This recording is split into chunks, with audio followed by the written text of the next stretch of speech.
Isa na namang panibagong kaso ang idinulog at bibigyang solusyon ni Attorney JJ Atienza dito sa Bisig ng Batas. Si Darwin ay kasalukuyang nagtatrabaho sa Europe. Sumulat siya upang humingi ng payo kung anong marapat gawin sa taong ayaw isauli ang perang nakuha mula sa kanilang mag-asawa. Ayon kay Darwin, ang tiyahin ng kanyang asawa na nandito sa Pilipinas ang pinagkatiwalaan nilang mag-asawa na magbayad ng nabili nilang bahay. Noong unang taon daw ng pagbabayad ng buwan ng bayad, buo at nasa oras ang bayad nila sa bangko.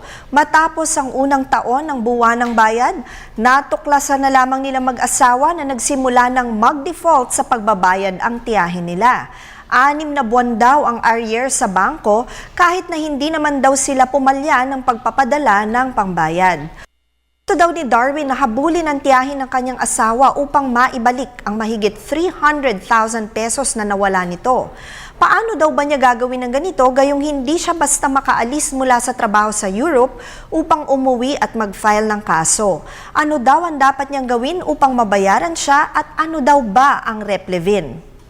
Darwin, kung hindi na madaan sa pakiusap na maibalik sa inyo ang 300,000 pesos ninyo, maaari mong padalhan ng isang demand letter ang tiyahin ng iyong asawa.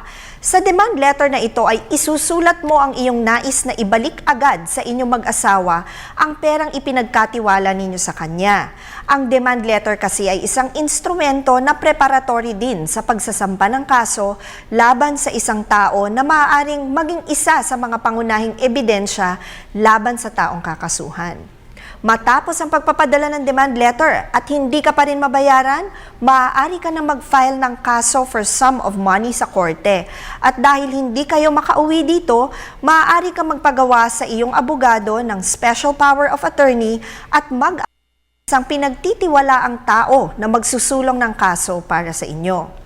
Ang replevin na tinutukoy mo naman ay isang provisional remedy o isang proseso sa korte kung saan habang umaandar ang kaso ay maaari mong i-attach o iseguro ang property ng isang tao upang maseguro na mabayaran ang hinihingi mong halaga sa kanya.